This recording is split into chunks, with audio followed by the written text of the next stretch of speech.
क्या आपने कभी सोचा है कि हर शाम हमारे घरों में तुलसी के पौधे के सामने जलने वाले उस छोटे से दिए में कितनी शक्ति छिपी है? क्या हो अगर मैं आपसे कहूं कि उस दिए की एक लौ में जन्म जन्मांतर के पापों को भस्म कर देने की ताकत होती है? यह कोई कल्पना नहीं, बल्कि एक गहरा आध्यात्मिक रहस्य है जिसे स्वयं भगवान श्री कृष्ण ने अपनी प्रिय रानी सत्यभामा को एक अद्भुत कथा के माध्यम से समझाया था। तो चलिए आज हम भी उस कथा को सुनते हैं और जानते हैं कि कैसे एक छोटा सा दीपक एक घोर पापिनी स्त्री के भाग्य को हमेशा के लिए बदल सकता है। एक समय की बात है, देवी सत्यभामा ने भगवान श्री कृष्ण के पास आकर बड़ी विनम्रता से पूछा, हे स्वामी, आपने मुझे तुलसी को जल देने का महत्व तो समझाया, पर कृपा करके यह बताइए कि हर संध्या को तुलसी के पास दीपक क्यों जलाया जाता है? इस छोटी सी प्रथा से मनुष्य को कौन सा महान फल मिलता है? भगवान कृष्ण के मुख पर एक सौम्य मुस्कान तैर गई। वे बोले, हे प्रिय, तुमने यह प्रश्न पूछकर समस्त संसार के कल्याण का मार्ग प्रशस्त किया है। मैं तुम्हें एक प्राचीन कथा सुनाता हूँ जो इस रहस्य पर से पर्दा उठाएगी। इसे केवल ध्यान से सुनने मात्र से ही मनुष्य को 100 वर्षों तक तुलसी के पास दीपक जलाने का पुण्य प्राप्त होता है। यह सुनकर देवी सत्यभामा की उत्सुकता और बढ़ गई और वे कथा सुनने को तत्पर हो गईं। भगवान कृष्ण ने कथा सुनानी आरंभ की। हे देवी, बहुत समय पहले की बात है। दक्षिण दिशा में तुंगभद्रा नाम की एक पवित्र नदी बहती थी। उसी नदी के किनारे एक अत्यंत सुंदर नगर बसा हुआ था। उस नगर में एक ऐसे ब्राह्मण निवास करते थे जिनका जीवन धर्म और सदाचार का जीता जागता प्रमाण था। उनका चरित्र शीशे की तरह निर्मल था और उनकी वाणी में सरस्वती का वास था। उनका पूरा जीवन यज्ञ, तप और शास्त्रार्थ में ही व्यतीत होता था। किंतु जैसा अक्सर होता है, हर प्रकाश के साथ एक छाया जुड़ी होती है। उस धर्मपरायण ब्राह्मण के जीवन में उनकी पत्नी ही अंधकार बनकर आई थी। उसका स्वभाव इतना दूषित और कर्म इतने बुरे थे कि लोग उसे उसके नाम से नहीं, बल्कि उसके दुराचारी आचरण से ही जानते थे। वह अपने पति के लिए कभी सम्मान का एक शब्द नहीं बोलती थी। जब भी वह ज्ञानी ब्राह्मण शास्त्रों की चर्चा करते तो वह उन्हें कटु वचन कहकर चुप करा देती। वह कहती, इन किताबों को रटने से पेट नहीं भरता, जाकर कुछ कमाओ ताकि मैं रानी की तरह रह सकूं। उसने कभी अपने पति के लिए प्रेम से भोजन नहीं बनाया, कभी उनके साथ प्रेम से 2 शब्द नहीं कहे। जब भी ब्राह्मण के मित्र या परिवारजन घर पर आते तो वह उन्हें अपमानित करके घर से भगा देती थी। उसका मन अपने पतिव्रता धर्म में नहीं, बल्कि काम भाव में उन्मत्त होकर दिन रात पराये पुरुषों की संगति खोजने में लगा रहता था। वह घंटों आईने के सामने सजती संवरती, लेकिन अपने पति के लिए नहीं, बल्कि गांव के दुष्ट पुरुषों को मोहित करने के लिए। एक दिन उस ब्राह्मण ने बहुत दुखी और व्यथित होकर अपनी पत्नी से हाथ जोड़कर कहा, हे भद्रे, तुम्हारा यह आचरण हमारे कुल के लिए कलंक है। पाप का यह मार्ग अंत में केवल विनाश और पीड़ा की ओर ही ले जाता है। मैं तुमसे विनती करता हूं, यह सब बुरे काम छोड़ दो और धर्म के मार्ग पर चलो। तुम्हारे इस व्यवहार से मेरा हृदय हर पल छलनी होता है। यह सुनकर वह स्त्री क्रोध से उबल पड़ी। उसकी आंखें लाल हो गईं और वह जहरीले नागिन की तरह फुफकारते हुए बोली, चुप रहो, तुम मुझे धर्म सिखाओगे? पता नहीं मैंने पिछले जन्म में कौन से पाप किए थे जो तुम जैसे भिखारी के पल्ले पड़ गई। मेरी तो किस्मत ही फूट गई है। तुम्हारी इस टूटी फूटी झोपड़ी में रहकर और भिक्षा का रूखा सूखा भोजन खाकर मैं घुट रही हूं। जिस दिन मुझे कोई धनवान पुरुष मिल गया, मैं तुम्हें और इस नर्क को छोड़कर हमेशा के लिए चली जाऊंगी। ब्राह्मण ने पीड़ा से आंखें बंद कर लीं और बोले, ऐसा मत कहो। जो स्त्री अपने पति को त्यागती है उसे किसी भी लोक में स्थान नहीं मिलता। इस पर वह और भी जोर से हंसी और बोली, नरक की बातें मत करो। तुम्हारा यह घर किसी नरक से कम है क्या? यहां तुम्हारे साथ रहने से तो अच्छा है कि मैं सचमुच के नरक में जाकर रहूं। इस प्रकार उसने अपने पति को अनगिनत कटु वचन सुनाए और उनका हृदय तोड़ दिया। श्री कृष्ण कहते हैं, हे देवी, जो स्त्री अपने पति का अनादर करती है और परपुरुष गमन करती है, उसका दुर्भाग्य निश्चित होता है। अब सुनो, उस पापिनी स्त्री के जीवन में प्रलय का दिन कैसे आया। एक दिन काम वासना से पीड़ित होकर वह स्त्री अपने पति को बिना बताए घर से निकल पड़ी। उसका मन पाप करने के लिए व्याकुल था और वह सीधा जंगल की ओर चल दी, जहां वह अक्सर दुष्ट पुरुषों से मिला करती थी। जंगल के एकांत में पहुंचकर वह स्त्री एक घने वृक्ष के नीचे खड़ी हो गई। उसका चित्त काम भाव से व्याकुल था और उसकी आंखें किसी सुंदर कामी पुरुष की राह देख रही थीं। समय बीतता गया, सूरज ढलने लगा और जंगल में सांह का अंधेरा घिरने लगा, किंतु उस सूने मार्ग पर कोई भी पुरुष नहीं आया। जब उसकी प्रतीक्षा व्यर्थ गई तो वह निराश होकर विलाप करने लगी। वह जोर जोर से कहने लगी, हाय, मेरा कैसा दुर्भाग्य है, आज इस मार्ग से कोई भी नहीं गुजरा। मैं कैसे अपनी कामाग्नि को शांत करूं? मेरी यह सुंदरता और यौवन तो व्यर्थ ही जा रहे हैं। कोई तो हो जो मेरे इस सुंदर शरीर का उपभोग करे। मैं तो स्वर्ग की अप्सरा जैसी सुंदर हूं, पर ऐसा लगता है कि यह संसार ही मूर्ख पुरुषों से भरा पड़ा है। वह अपने ही अहंकार में डूबी हुई बोली, हे भगवान, यदि इस संसार में कोई बलवान और पराक्रमी पुरुष है तो उसे मेरे पास भेजो, चाहे वह मेरा भक्षण ही क्यों न कर ले। मैं प्रसन्नता से उसका आलिंगन कर लूंगी। श्री कृष्ण कहते हैं, हे देवी, उस मूर्ख स्त्री को यह झात नहीं था कि जंगल के देवता और अदृश्य शक्तियां सब सुन रही थीं। उसकी यह अपवित्र पुकार जंगल की खामोशी में गूंज रही थी और प्रकृति ने उसके न्याय का क्षण तय कर दिया था। उसी घने जंगल में एक विशाल नरभक्षी बाघ रहता था। उसका नाम शास्त्रों में नहीं बल्कि लोगों के भय में बसा हुआ था। वह केवल पापी और दुराचारी मनुष्यों का ही शिकार करता था। उस पापिनी स्त्री की कामुक पुकार सुनकर वह अपनी माद में जाग गया। उसे मनुष्य के मांस की गंध और पाप की तरंगें एक साथ महसूस हुईं। एक ही पल में वह उछला और बिजली की गति से उस स्त्री के सामने आ खड़ा हुआ। उस बाघ का रूप साक्षात यमराज जैसा था। उसका शरीर काले और नारंगी धारियों से ढका था, जो सांझ के अंधेरे में उसे लगभग अदृश्य बना रहे थे। उसकी आंखें दहकते हुए अंगारों की तरह चमक रही थीं और उसके विशाल जबड़े से खंजर जैसे नुकीले दांत बाहर झांक रहे थे। उसकी एक गहरी दहाड़ ने पूरे वन को थर्रा दिया, मानो जंगल स्वयं उस स्त्री के पापों पर गरज रहा हो। उस प्रलयंकारी जीव को अपने सामने खड़ा देखकर उस स्त्री की आत्मा तक सूख गई। उसके मुंह से चीख तक ना निकल सकी। भय ने उसे पत्थर का बना दिया था। इससे पहले कि वह कुछ समझ पाती, बाघ के एक ही भारी पंजे के प्रहार ने उसे जमीन पर पटक दिया। वह धूल में गिरकर तड़पने लगी। जमीन पर गिरते ही वह चीखी, अरे जंगली पशु, मुझे क्यों मारता है? मैं तो यहां अपने प्रेमी की प्रतीक्षा कर रही थी। मुझ जैसी सुंदर स्त्री का भक्षण करके तुझे क्या मिलेगा? मुझे छोड़ दे। उसकी बात सुनकर वह विशाल बाघ एक पल को रुका।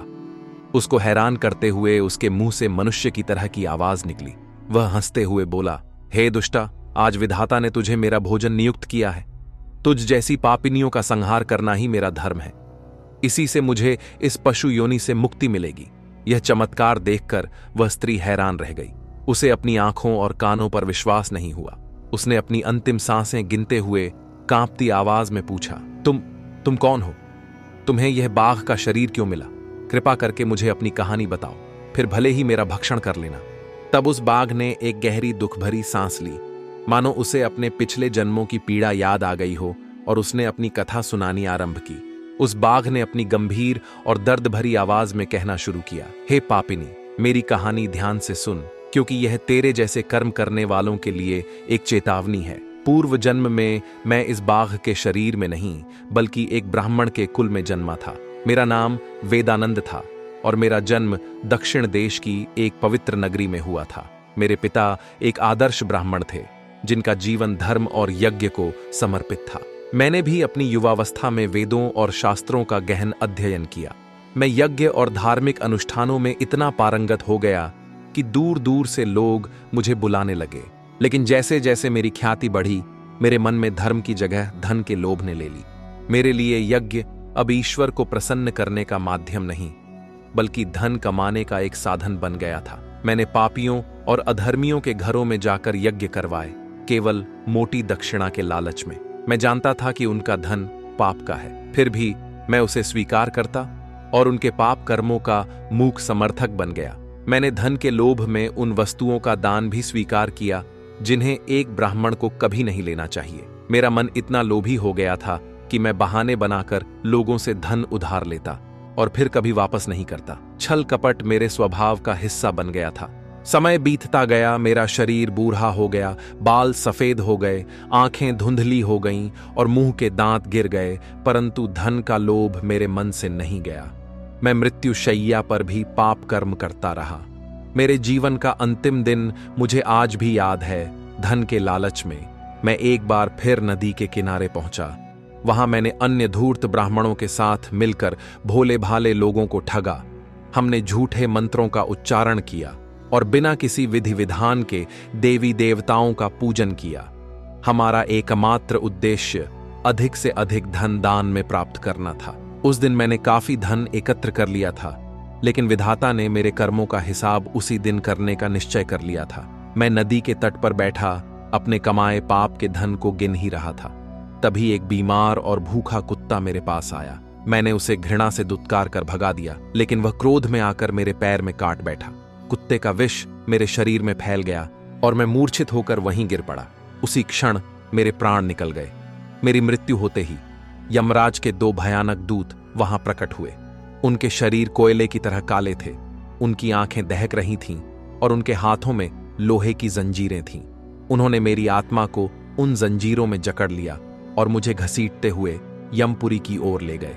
यमपुरी में मुझे धर्मराज यमराज के सामने खड़ा किया गया। यमराज ने अपने सिंहासन से चित्रगुप्त को आदेश दिया कि वे मेरे कर्मों का लेखा जोखा प्रस्तुत करें। चित्रगुप्त ने अपने विशाल बही खाते को खोलते हुए गंभीर स्वर में कहा, हे धर्मराज, यह ब्राह्मण जिसका नाम वेदानंद था, इसने अपने जीवन में घोर पाप किए हैं। इसने धर्म का चोला पहनकर लोगों को ठगा, झूठे मंत्रों का उच्चारण कर यज्ञ किए और धन के लालच में भगवान का अपमान किया। इसने कभी धर्म का पालन नहीं किया, इसलिए यह पापी नरक की अग्नि में जलने के योग्य है। यह सुनकर यमराज ने अपने दूतों को आदेश दिया, इस पापी को ले जाओ और इसे नरक की सबसे भयंकर अग्नि में डाल दो, ताकि यह अपने कर्मों का फल भोग सके। इसके बाद मुझे नरक की धधकती ज्वालाओं में फेंक दिया गया। वर्षों तक मैंने वहां की असहनीय यातना सहन की। अनेक वर्षों की सजा के बाद मेरे पापों के कारण मुझे इस बाघ का शरीर प्राप्त हुआ और मैं इस दुर्गम वन में निवास करने लगा। तब मैंने अपने पूर्व जन्म के पापों का प्रायश्चित करने के लिए यह संकल्प लिया कि मैं कभी भी किसी महात्मा, साधु पुरुष या सती स्त्री का भक्षण नहीं करूंगा। मैं केवल उन पापियों, दुराचारियों और तुझ जैसी कुलटा स्त्रियों का ही भक्षण करता हूं, जिन्होंने अधर्म के मार्ग पर चलकर दूसरों को दुख दिया है। मुझे विश्वास है कि ऐसा करने से मुझे मेरे पापों से मुक्ति मिलेगी और मैं इस शरीर से जल्द ही मुक्त हो जाऊंगा।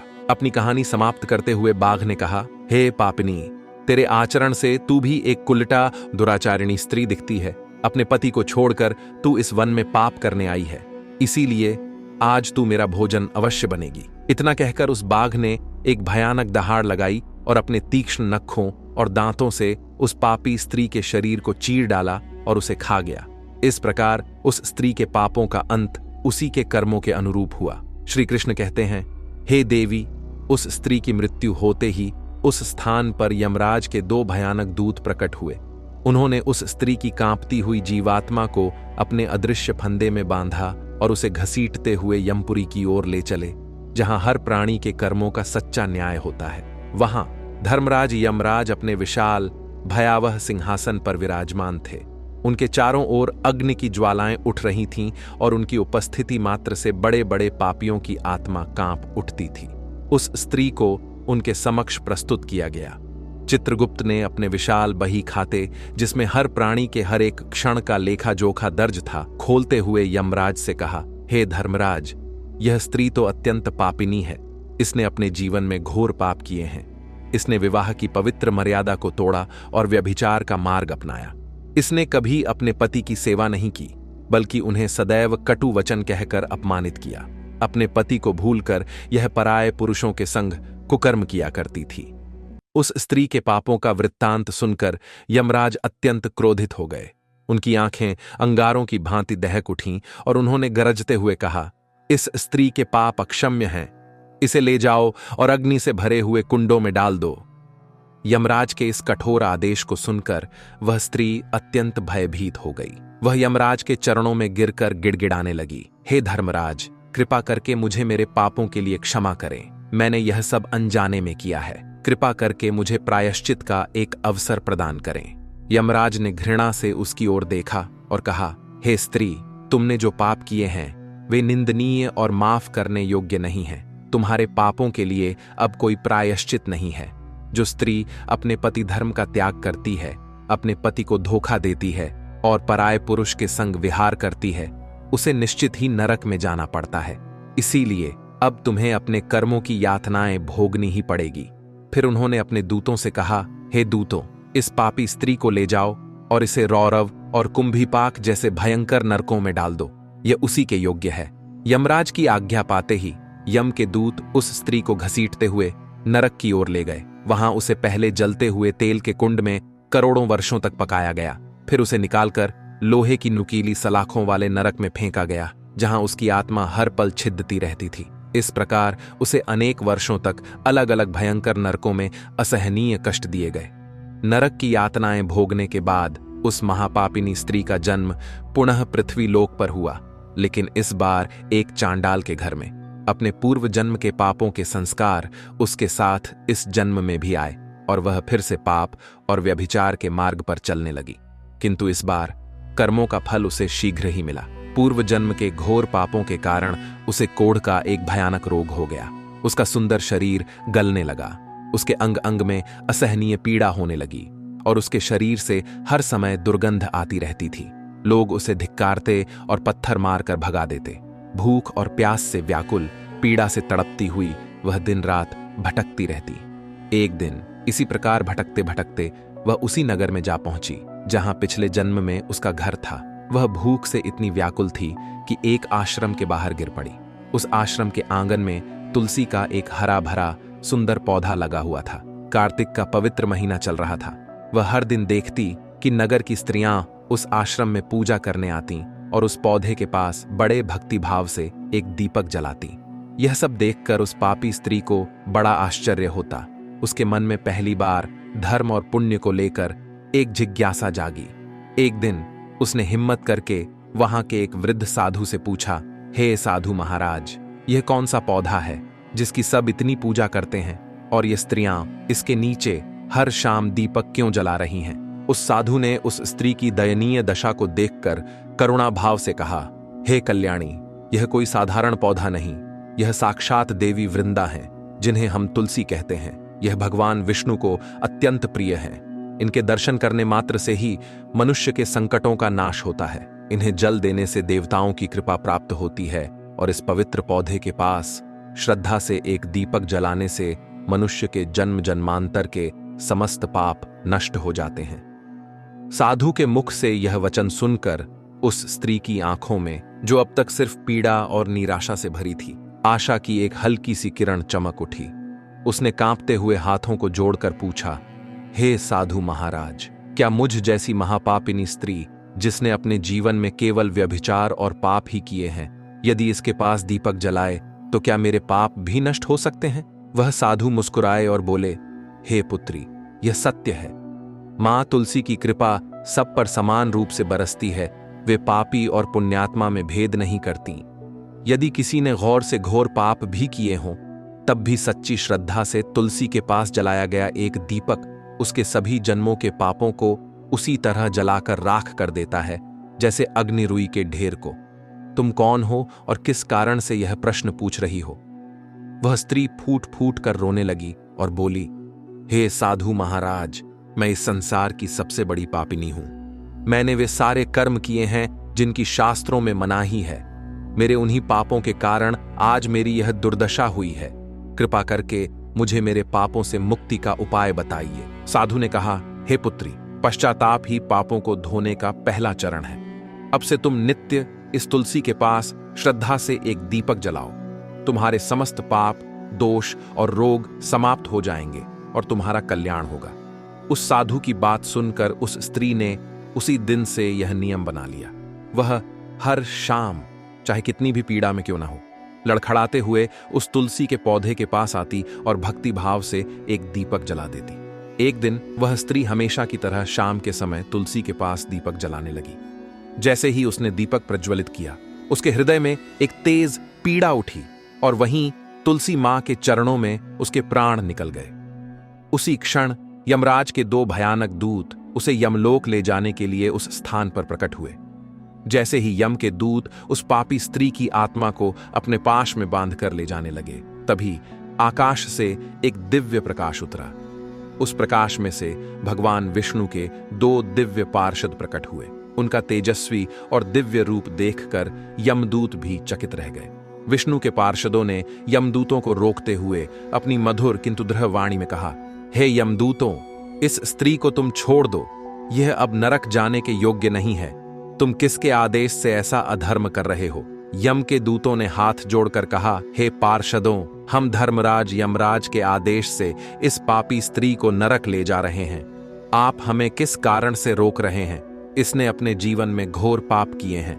यह सुनकर भगवान विष्णु के पार्षद मुस्कुराए और बोले, हे यमदूतों, तुम सत्य कहते हो कि यह पापिनी थी, लेकिन तुम इसके उस पुण्य को नहीं देख पा रहे हो जो इसके समस्त पापों को मिटा चुका है। क्या तुमने यह नहीं देखा कि इसने अपने जीवन के अंतिम दिनों में हर शाम सच्ची श्रद्धा और भक्ति से तुलसी के समीप दीपक जलाया है? यमदूतों ने चकित होकर पूछा, हे पार्षदों, क्या केवल तुलसी के समीप दीपक जलाने से इसके जन्म जन्मांतर के पाप नष्ट हो सकते हैं? भगवान विष्णु के पार्षदों ने समझाया, हे यमदूतों, तुम इस रहस्य की गहराई को नहीं समझते। तुलसी भगवान विष्णु की परम प्रिय है। जो भक्त श्रद्धा से तुलसी के समीप दीपक जलाता है, वह सीधे भगवान विष्णु की कृपा का पात्र बन जाता है। इस स्त्री ने सच्चे मन से तुलसी का पूजन किया है। उस दीपक की पवित्र लौ ने इसके सारे पापों को जलाकर भस्म कर दिया है। अब यह नरक नहीं, बल्कि विष्णु लोक जाने के योग्य है। पार्षदों की बात सुनकर यमदूतों ने उस स्त्री की आत्मा को उसी स्थान पर छोड़ दिया और यमलोक लौट गए। फिर भगवान विष्णु के पार्षद उस स्त्री की शुद्ध हो चुकी आत्मा को एक दिव्य विमान में बिठाकर स्वर्गलोक ले गए, जहां उसे हमेशा के लिए देवी लक्ष्मी का सानिध्य और भगवान विष्णु के चरणों में स्थान मिला। यह कथा समाप्त करते हुए भगवान श्री कृष्ण ने सत्यभामा से कहा, हे देवी, देखा तुमने एक छोटे से दिए का प्रकाश कितना शक्तिशाली है। वह न केवल बाहर के अंधकार को, बल्कि हमारे भीतर के पापों, अज्ञान और निराशा के अंधकार को भी मिटा देता है। तो दोस्तों, कोई भी गलती या पाप इतना बड़ा नहीं होता कि सच्ची श्रद्धा और भक्ति उसे धो न सके। तुलसी का पौधा केवल एक पौधा नहीं, बल्कि हमारे घर में साक्षात ईश्वर का वास है, सकारात्मकता का स्रोत है। जब भी आप अगली बार तुलसी के पास दीपक जलाएं, तो याद रखिएगा कि आप केवल एक दिया नहीं जला रहे, बल्कि अपने जीवन में सुख, समृद्धि और ईश्वर की कृपा को आमंत्रित कर रहे हैं। उम्मीद है इस कथा ने आपके मन को छुआ होगा और आपके जीवन में एक नई रोशनी लाई होगी। अगर आप ऐसी ही और भी प्रेरणादायक और ज्ञानवर्धक कथाएं सुनना चाहते हैं, तो हमारे इस परिवार के साथ जुड़े रहें। कमेंट में जय मां तुलसी, जय श्री कृष्ण लिखना न भूलें। आप सभी का हृदय से धन्यवाद।